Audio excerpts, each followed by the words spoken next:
glad that you enjoyed that. I had fun writing it. And, you know, it's true. I've known Gene Rottenberg for many years. And I first met Gene in 1960 when I was at the height of my cowboy days. And he had written a show called 333 Montgomery, which was a legal show that told the story of a very famous criminal lawyer in San Francisco named Jake Erling, who was a very famous man on the coast. And I did a pilot film of that with him, which played not too long ago on Arson Entertainment. It's real old. It was a real good show, and like most of Gene's stuff that he writes, it was a little ahead of its time, and the networks were afraid to go with it. It was shot with 2 endings. I had defended this guy that I knew killed another person.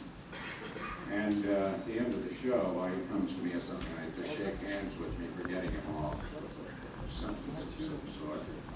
And I tell him that I don't give a damn about him, you know, not to shake my hand. I just did what I had to do. And the network, anyhow, they were afraid I couldn't do it. But then he wrote another pilot called Police Story that I did with Raver Johnson and another actor, I can't think his name, fine actor too, forgive me. Anyhow, that was another kind of ahead of his time thing, and that didn't sell. So he had wanted me, he had told me about Star Trek during that period that it was incubating with him. And he wanted me for the original pilot, but the networks wouldn't go for me because they didn't figure they could have this guy who had been doing nothing for 10 or 12 years, but killing people, you know, playing a doctor. That's the way they thought. So they went with a fine actor named John Hoyt as a doctor. And Gene called me in one day and he screened that pilot for me, and he asked me how I liked it when I came out to the office. He said, well, cowboy, he said, what do you think of that? And I said, well, I think it's going to be the biggest hit, the biggest miss God ever made. It turned out to be a bit of both. So, anyhow, I called Gene one day to thank him for having, you know, pursued things on my behalf, and he said, don't hang up, Dee. He said, the network just saw Police Story, in which I played a criminologist. And he said they've changed their mind, and he said now then they would like to have you as the doctor. So I started with the first episode. So we go back a very long way, and I'm very pleased with Gene. I'm very happy about the so-called success of the new series at this point. Hi, Ian. I just saw you over there. How you doing? Good. Glad to see you. Everything all right? Feeling okay? Good. Good. Yeah, Ian and I have the same birthday, January the 20th. Do you fall into Capricorn? Oh, you're on the cusp, aren't you? Yeah, we're on the cusp. What I do is when there are two horoscopes in the paper, I read Capricorn and Aquarius, and I pick the best one.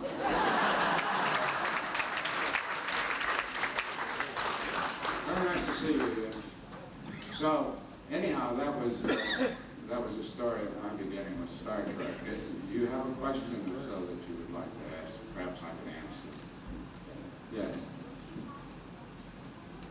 I think we can arrange that one time, don't you?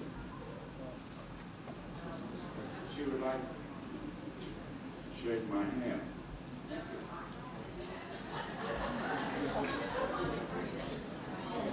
Wow.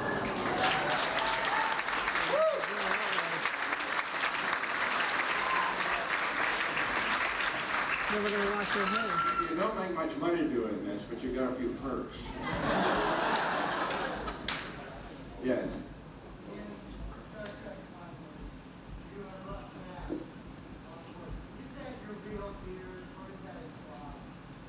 Thank you. You know, so many people have asked if that was my real beard in Star Trek 1. Even, you know, I'd walk on the streets, you know, Paramount, you know, between shots and so forth. And I told everyone I grew the beard. Of course, I didn't. Fred put it on, our makeup man. He did a marvelous job on it. The guy in Hawaii, we were coming back from Australia, and we had stopped in Hawaii. Well, I went to Australia for the opening of Star Trek 1. We stopped in Hawaii, approached me in the hotel, and he said the same thing. He said, Mr. Kelley, he said, you got to settle a bet for me. I said, what did you bet? He said, I bet my roommate $100 that was your beer. I said, kiss that century note goodbye. Yes. Where I'm from originally, I'm originally from Georgia. Yeah, Atlanta. I was born in Atlanta, but my father was a Baptist minister, and we moved around to a few towns, like Congress, Georgia. I was a boy down there. Woodville, Georgia. I don't know if that's even there anymore. Pardon? Yes, it is. Georgia on my mind. Georgia, yeah.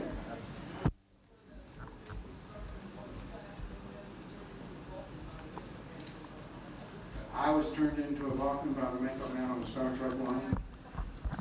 No, not that I remember. Yes, way back there. Which episode was my favorite? Oh, I've tried those juleps a couple of times in Atlanta. It's a little potent stuff for me. I stay with the Sour and Brandy. My favorite episode was City on the Edge of Forever.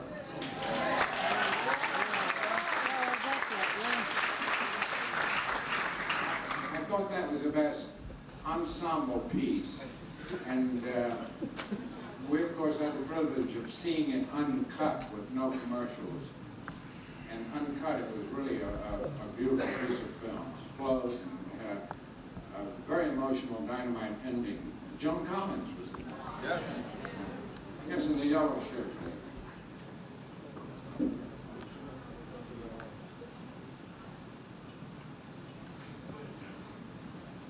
do you say? I can't hear. It's worse when everybody says it. I'll send my interpreter.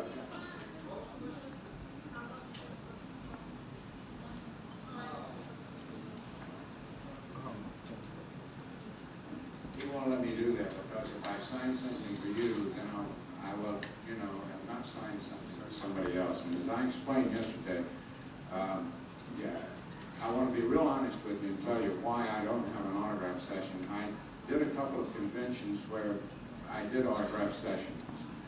And at the end of like 2 hours or 3 hours, I would look and see this line that had been cut off of people that had been standing there for 2 hours.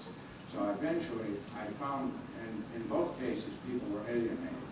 And I decided that if I couldn't do it for all, I just wouldn't do it for one. I don't want to alienate anyone. That's the reason for that. I'm sorry. Yes, in the first.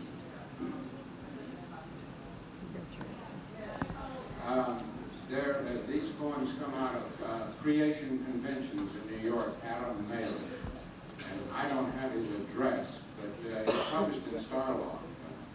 If you look at Starlog, you'll find the address. Yes, in the red costume.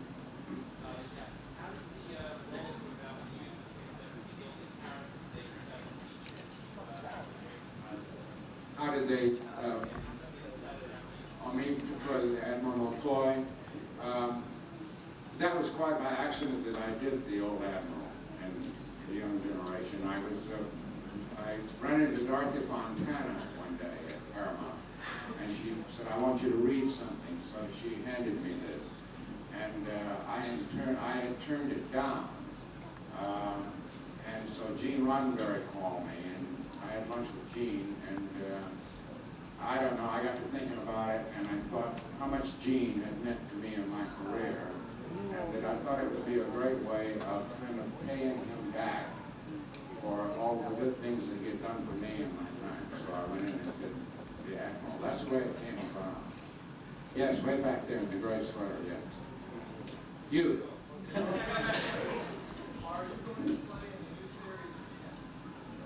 No, I'm not going to play in the new series again. No.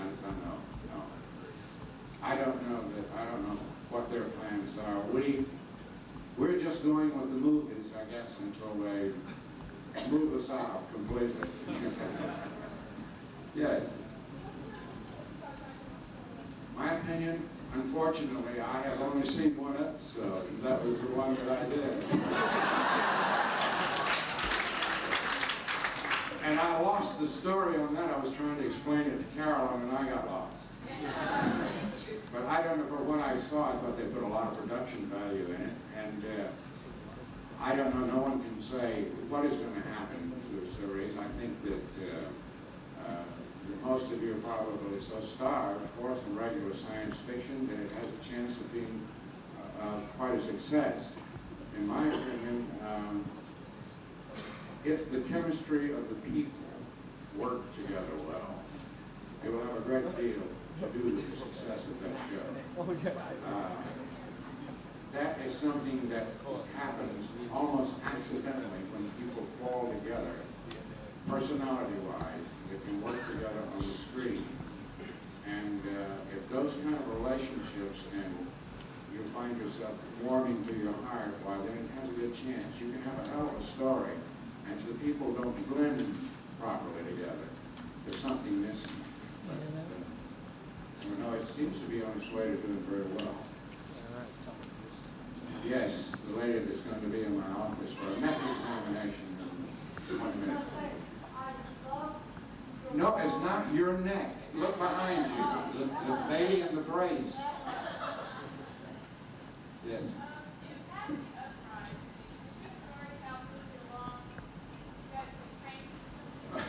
Oh boy. Aurora Calhoun and I get along. She wants to know, he's the worst guy in the world.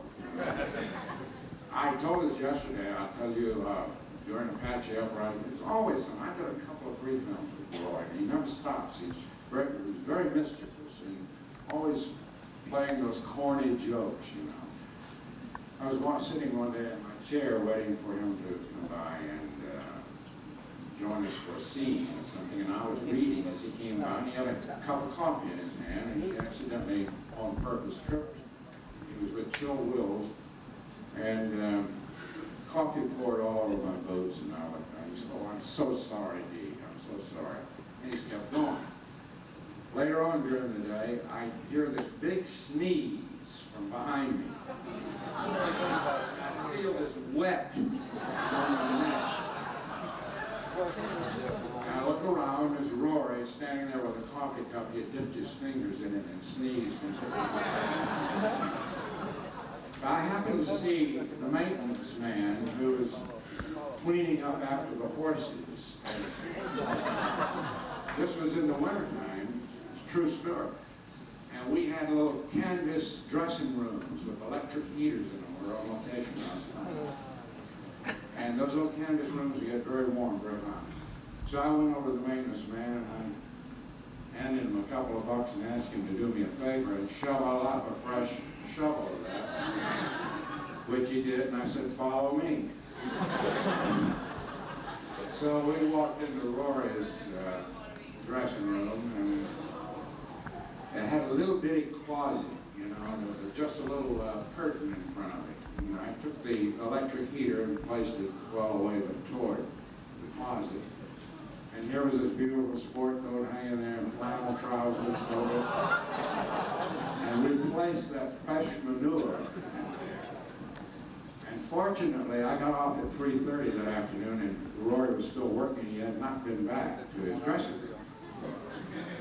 The next morning, I'm doing a fight scene in a corral, and I'm on the ground. This guy's holding me down, and I look up and I see Rory coming in. I said, let me out, let me out. I leaped over that corral, and he grabbed me by the back and he said, you little son of a bitch. Big husky guy. He said, I had to go on Art Linkletter's show last night.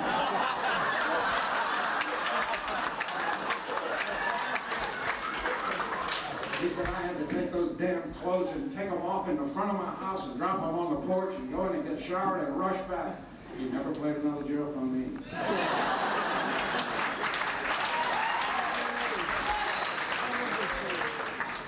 That's the gentleman in the light. Sure. What are the plans for the next movie? One of the plans, we've been delayed with the next movie because the winner, as you know, as I predicted in the poem, would become very successful. And after the tremendous success, or during the success, they knew this was going to be a hit before it was released. He became very hot, and he was receiving property as a chance to direct something. He's been handed another property by Disney that he's very anxious to do, so we have to wait for Leonard to complete that before we start Pie.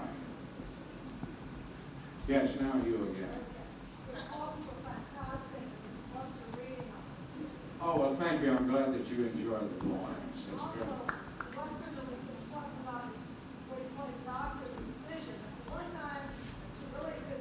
I was good. That's right. Oh, I did do a bonanza where I was a good guy. Yeah, that's interesting.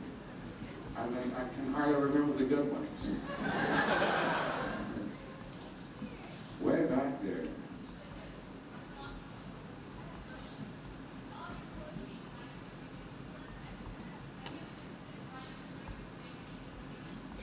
A script? No, I have not considered writing a script for New Generation because I'm not a Star Trek fan. No, I was just kidding. No, I don't. I have never pursued it in that direction. I appreciate your compliment. No, I was kidding. I love Star Trek, but I have never thought about writing a script. Maybe I'll do it. Yes. No, I will not be on the cruise in '89. Yes. The last cruise, that was delightful. It was a marvelous time. And everything went well, didn't it, Joe? Everybody had a lot of fun. Very unique. I strongly advise you doing it because you'll have a wonderful time. They're well organized and everybody had a lot of fun on that cruise. Way back there, yes, you. Do I enjoy what? Do I enjoy science fiction? I'm not a real addict with science fiction. I like certain things, you know. I'm kind of choosy, I guess, about it. I like the subtle type more than like I wanted to. When we did Star Trek I, we were asked what we thought would go, thinking that what we said would be, some attention would be paid to it. Of course, it was not. And I said that I would like to see a hell of a story with just a minimum of special effects.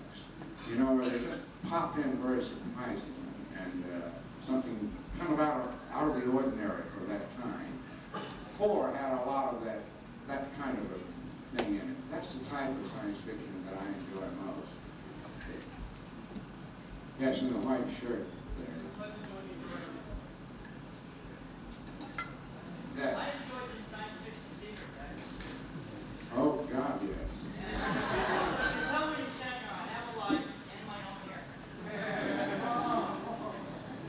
Science fiction theater, that is a no.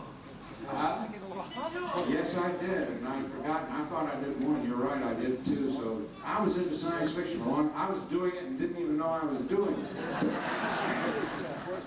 Yes.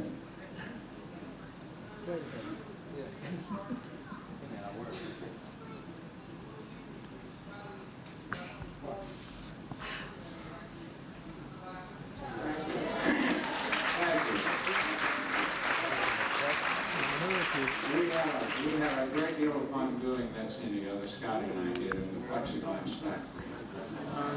No, it was interesting you mentioned that. We had a lot of laughs and we broke Leonard up completely. We suddenly discovered that we were a great deal like Laurel and Hardy. We had fun with it. Yes, it's a red shirt.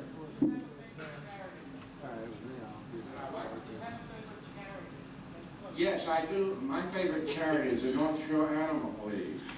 Woo!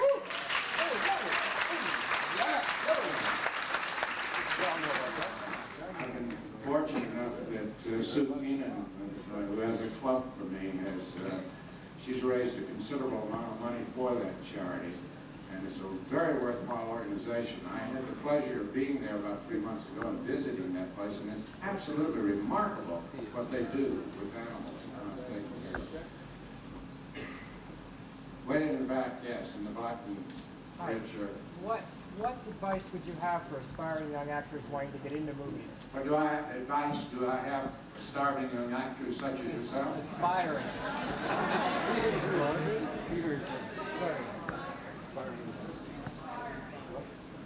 Aspiring young actors, yes. That's what I taught it, yeah. I was right the first time. Quit now while you got a chance.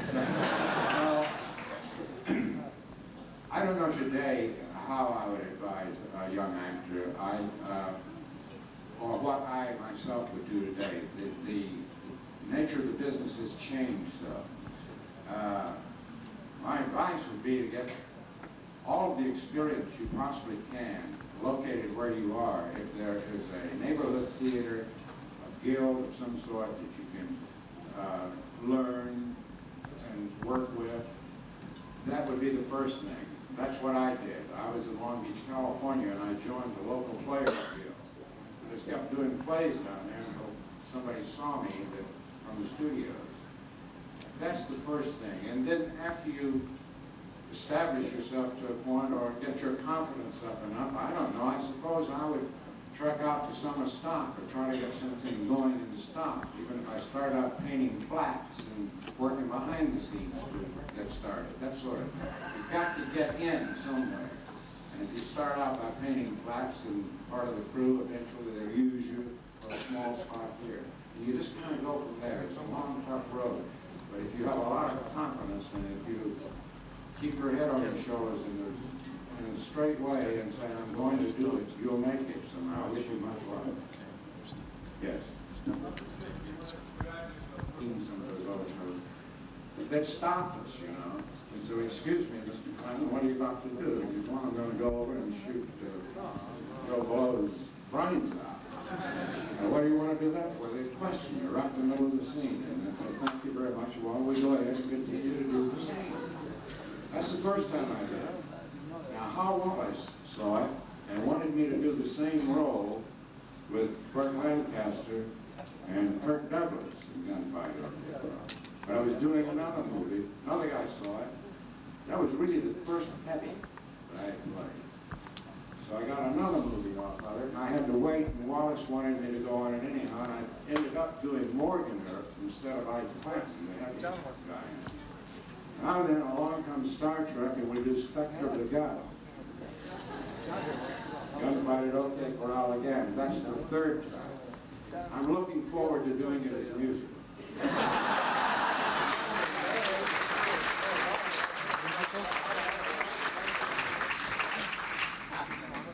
Yes.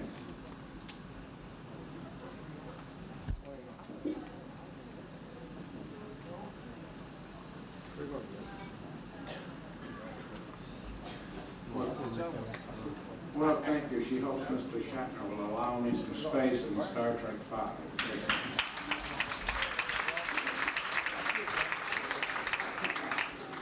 Thank you. That's very, yes, you know, that's the thing I said yesterday. When I did the Abbey, the 138-year-old man, 37, I was going through some fan mail one day, and I received this letter from somebody, I don't know who it was, said, do you realize now that they can't kill you off? I had never thought of that. Honestly, that's going to happen. The only thing that made me happy about playing the old man is that now and then everybody says, you look so much younger in person. I have time for a couple more questions. And then, yes, right here. What kind of music? You're going to croak. I like the big bands, the old big bands.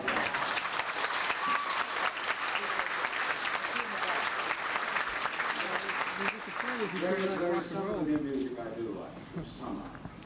Not an awful lot. Thank God we're blessed with 2 stations on the coast that play nothing but the old Miller, Goodman, and the Duke, all of the I don't know, I just can't get that, you know, that was hot in my time, and it just, I don't know, that's my kind of music. I love it. The Lady in Red.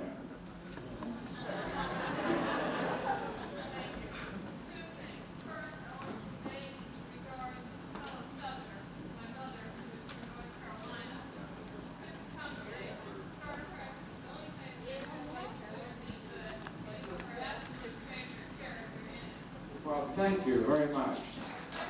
I'm my mother's favorite character.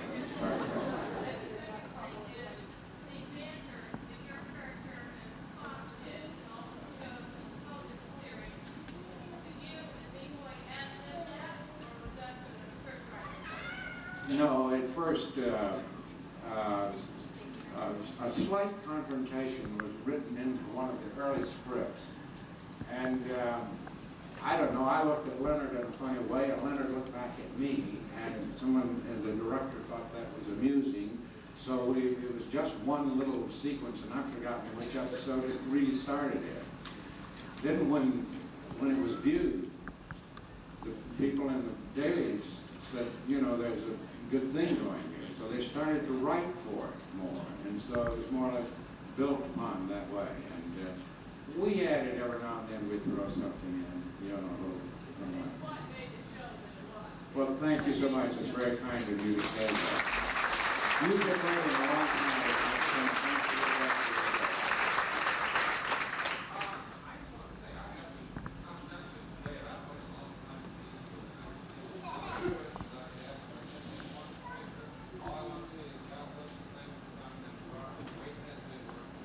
Thank you very much.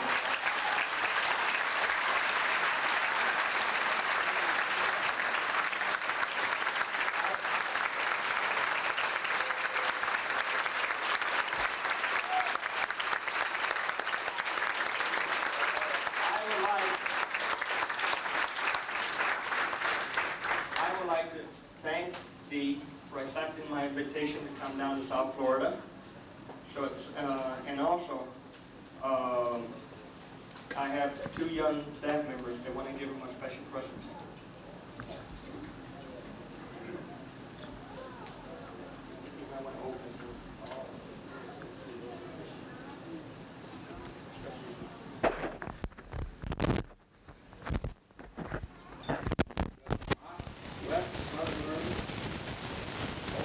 Oversleeping, and having a great time. Ken Smith, Robert Texas, is that so? And Brian Levitt. Oh, Brian, I didn't recognize. No, I ain't seen you in higher, Brian. See you Monday, keep in touch. Well, let's see what this is.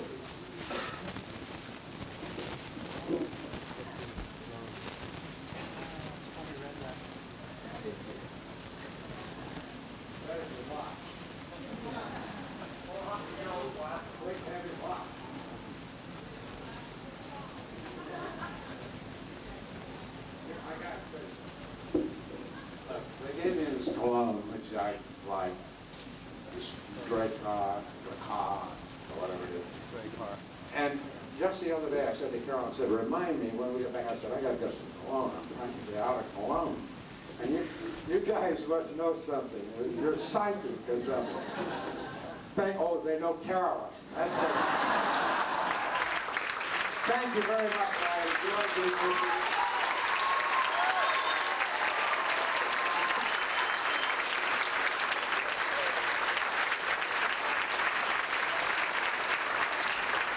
I want to wish you all a long life, and may you prosper in good health.